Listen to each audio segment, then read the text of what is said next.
Hello and welcome to our Alumni Spotlight podcast. My name's Autumn and I work to tell the amazing stories of our students and alumni here at Penn Foster. Today I'm talking with Julia Kahan, who recently graduated from our veterinary technician associate degree program and who is one of our graduate of the year finalists. Welcome, Julia. Thank you. Thank you Thank for you so having much. me. Of course. Thank you so much for joining us. And Julia, you're one of 5 finalists for Penn Foster. I want to ask, how are you feeling? How does it feel to be a finalist? Amazing. I actually was blown away by the email that I got. I did not expect this. Yeah, absolutely. Well, Julie, I know you have quite an interesting background and an interesting story. So we're going to jump in for our listeners. I want to ask you first, what were you up to before enrolling Penn Foster and what made you decide to enroll in our online veterinary technician program? My background is kind of different. I actually am an orthopedic surgeon for humans, and I have done so for 30 years. I'm also the mother of 3 wonderful children. No bias there, of course. I was talking to one of my patients, and I've always had a love of animals. I'm passionate about animals. And she was telling me that all this volunteer work she was doing, and she told me that she was actually enrolled in Penn Foster to get a degree in veterinarian technician. So I thought, and I asked her more about it, and I thought, well, why not? And so I kind of looked into it and decided, well, let me try. I don't know where this will lead, and I signed up for the program, and everyone thought I was crazy because, being a mother and working full time, and I have my own business. So I said, well, let me just see. I'll take, just do the first semester, see if I like it. And so I started, and from the beginning, I was hooked. I mean, I couldn't believe it was perfect for me. Couldn't believe I was going to be able to get this opportunity. I could study at my own pace and take tests. And actually, I thought if you had told me 4 years before that I would be back in school, taking tests, writing papers, I would have said on another planet. But I actually was addicted to it. I mean, everyone would come home and there I'd be at the table, studying and doing my homework. And I just forgot how much I love learning. And it was, just amazing. And so kind of went through it to the first semester and went on to the second semester and still working, and now going to school. And then the end of the second semester came along and I was like, okay, now I have to do an externship. And meaning I had to go out in the community and I had a list of 50 plus skills that I had to find a place where I could work and get hands-on experience, which was very intimidating. And did connect with a facility and started my externship. And now I'm working, going to school, and still working as a human doctor. But again, let me just see where this goes. Not sure what's going to happen. Maybe I won't like it. And again, I was just hooked. Oh my God, it was just fantastic. And at the end of it, my plan was to go back to do the third semester as you do. But I thought, well, that doesn't make any sense. I have all these skills now and I want to keep practicing and I want to keep learning and I don't want to lose my skills. So I decided to get a job doing that as well as still working in medicine and being at home. So I found a job working and it continued to, learn. And this facility actually did not only dogs and cats, but did all sorts of exotics, rabbits, birds, hamsters, guinea pigs. So again, just learning at an exponential rate and just loving it. And finished my third and fourth semester, and then it came time for the advanced externship. Again, had to seek out a facility where I could do this, and I really, it was a lot of humps to go over. At times, I actually didn't know if I'd be able to finish.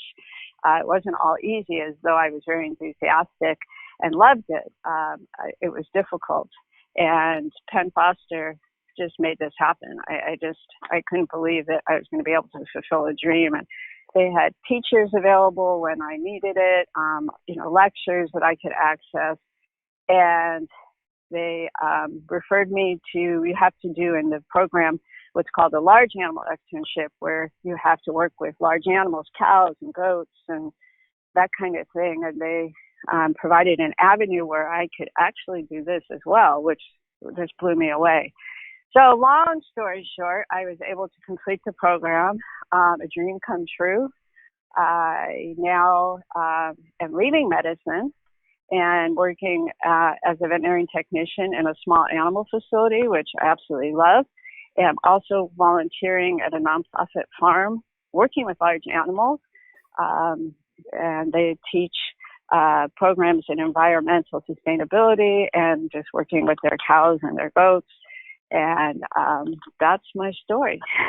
Dream come true. Julia, you gave so much good information there. That was an amazing story. And also, you're just incredibly inspiring. I mean, I can't imagine the amount of time you put into, work, being a mom, and then studying, and then another job.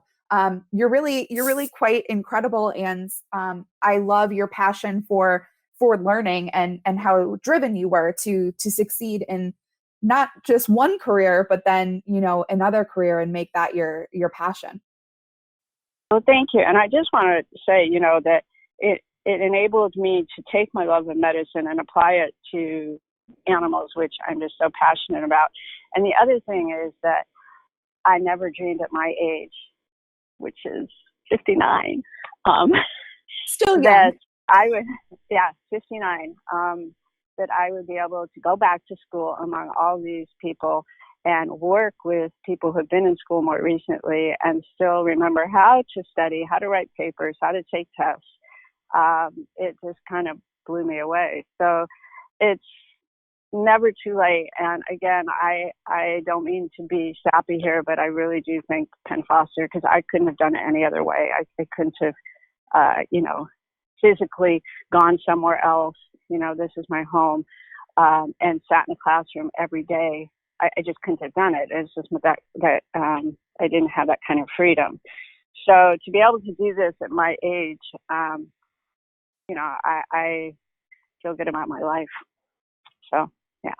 Yeah, absolutely. And I like that you said you wouldn't have been able to go to a classroom. Can you tell me a little about maybe what did your study habits look like? Obviously, you were working full time. You had duties as a mother. When did you find the time to study? And did you develop any study habits that you may help other students who may be listening? Yeah, the benefit of Penn Foster is you can go as, fairly quickly or, a little slower pace if you need. And very often I would, put in hours in the evening. And on the weekends, if there were, was a period of a couple of weeks where, I was needed at home, I wouldn't, get all excited about that. I could study a little less, but I made use of my time. I was always studying during my lunch breaks, which is a solid hour of time every day. And then, a few hours at night after dinner. And then set aside time on the weekends, a solid amount of time, either in the mornings or the evenings, so that I could have a balanced life, but I was just very focused. If I sat down to study, that's what I did. And it wouldn't, and then if it wasn't time to study, then I recognized that too. But try to study pretty regularly, try to put in the hours. But if something happened in my life where, like I said, I couldn't put in as many hours, I knew that, it was temporary and that I had a little bit of flexibility with Penn Foster. On the other hand, if I came across, a time period where I had a lot more time for whatever reason, maybe the kids weren't home or, I was taking a break from work, I could ramp it up as well. But the key, I think, was to, consistent time that I set aside to get things done and make goals of when I wanted to finish certain courses or certain sections in the courses. Yeah, absolutely. And I know you mentioned too, there were some challenges along the way. Did you ever find yourself lacking motivation? And how did you motivate yourself to get back at it? And maybe what are your tips there? So I don't think lack of motivation was an issue. I think sometimes I was really discouraged by some of the obstacles that I came across. And, took a deep breath, kind of reevaluated, this is what I wanted to do. And,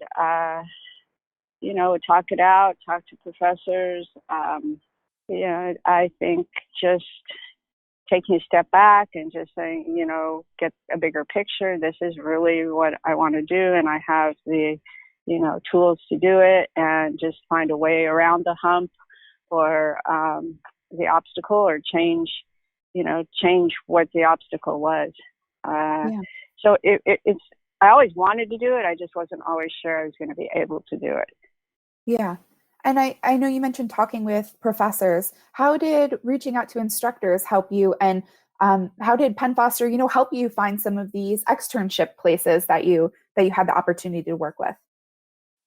So, Penn Foster makes it really easy.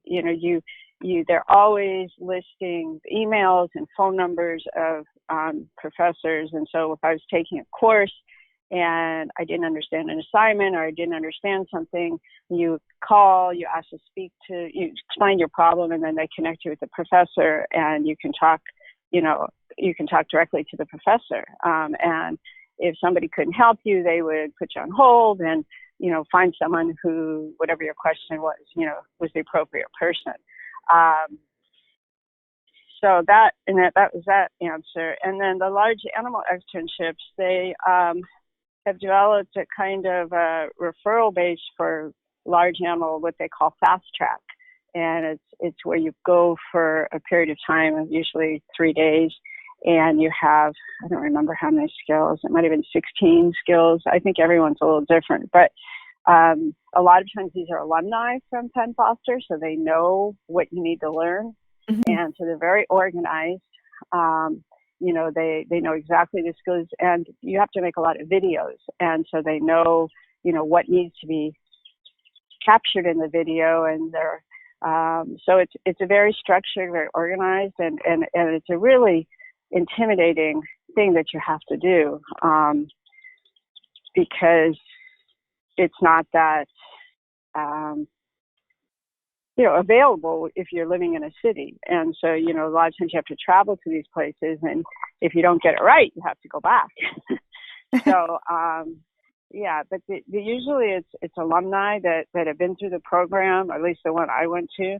And so they were very organized. You go with your list of skills, you've read up, you've studied up, and then, they had the animals there, and you do them. If you don't do them right, you do it again. You look at your videos. Plus, I have to say, you're going with another group of students from Penn Foster, and it was so nice. You forget how much you miss interacting with students, and there's just like this common bond. And to this day, in my group, we still keep in touch. We still know what's going. And that was just after 3 days, and one's having a baby, and we just keep in touch, and you just create this bond. You help each other. You take each other's videos. You make suggestions. So you do get that little bit of classroom environment, which was so refreshing, and just people with different stories who are doing the same thing we're doing. So that was really a plus. That was so nice.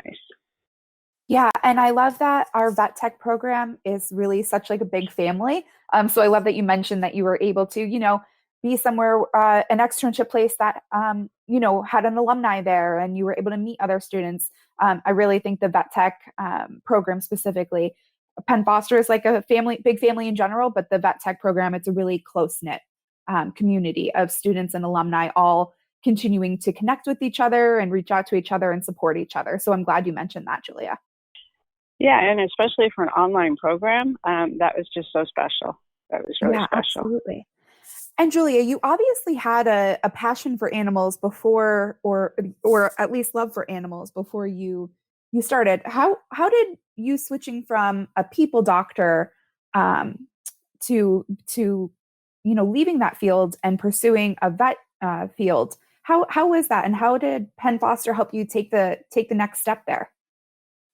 Well, the thing about Penn Foster is I was able to do both for a while. Mm-hmm. So I could really see, is this what I wanted to do? I didn't have to, it wasn't an all or nothing thing.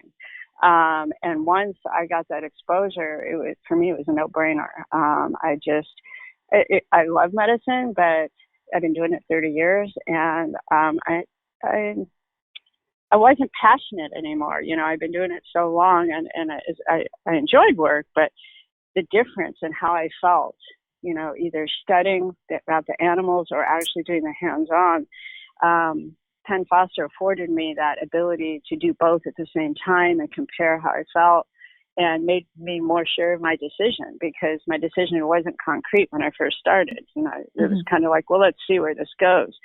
But once I was in the program, and you know, as I progressed in the program, it was just very natural and very obvious to me that this is what I wanted to do as my next step. So that was amazing, because I didn't have to stop medicine and wonder if this was the right decision. I could, you know, kind of do both for a little while until I solidified that. Yeah, that's it. That's absolutely true. And that's a great that, learning online at your own pace and then being able to, still be in the field that you are passionate about and weighing one against the other. That's a great resource and a great option. And I'm glad you mentioned that too, because you aren't sure. Sometimes you don't know how you're going to like a field, or if you're making a big career switch. It is a big deal, and I'm glad you're able to weigh those options and continue doing what you loved, in the medicine field, but then transition that to working with animals. Yeah. And Julia, I wanted to ask too, you mentioned you had 3 children. I'm sure they were watching you, be very busy working, studying. How did what did you graduating mean to the people around you? Oh, well, initially, like I mentioned, you know, my kids thought I was crazy. They couldn't understand it. You know, they're all still in school. Why would you go back to school, Mom? Why would you do this? You know, and I was passionate, so I'd be studying and just and you know, they finally got it, actually, because you know, once they started studying things they really loved, they actually kind of got why I was just so passionate about studying. But in the end, they were just so proud of me, you know, and that really warms my heart. They were just, Mom, we are so proud of you. We can't believe you've followed your passion, and you're such an example to us. We hope that we can always follow our passion. And I think that is really what they are just, you know, they just want to follow that. They want to be able to follow whatever they love. And they saw me doing that and what it took. So I don't know so much it was the graduation. I mean, that I completed it. Sure, they were proud of me, but that I was able to kind of pick myself up and say, okay, this is now what I want to do, and just do it. And again, you know, having Penn Foster enabled me that. And I think that, you know, my husband, my kids, my family were just, and they know me, and they know that I've always loved animals, and they're like, this is perfect for you too. So yeah, it was all good. That's great that you're an inspiration to them to, follow what they want to do, no matter, if it's going back to school or whatever it takes, really. So that's amazing. And I want to ask Julia, what does it mean to you to, be now in a field that you love and be a graduate of this Penn Foster program?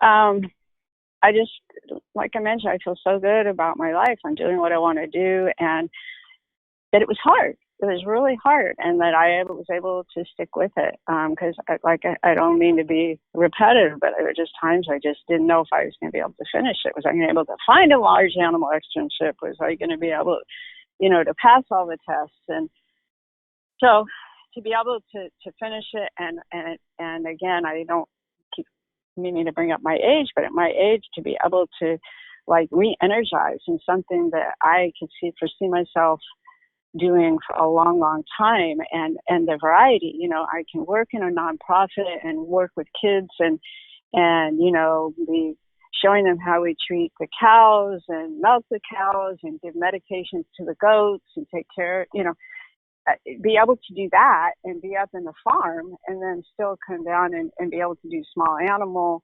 work as well.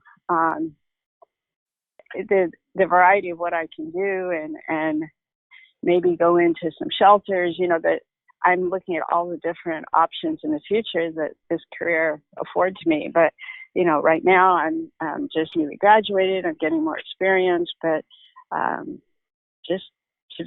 I feel so fortunate to be able to wake up every morning and be excited to start the day. Yeah, absolutely. And that's what it's all about. Well, Julia, thank you so much. I want to wrap up our interview with one final question. What are three words you would use to describe your Penn Foster experience? Enlightening, fortunate, and a miracle. Those are three great words. Julia, best of luck as you continue on to maybe becoming our next graduate of the year, and congratulations. Thank you so much. And thanks again for letting me express how I feel.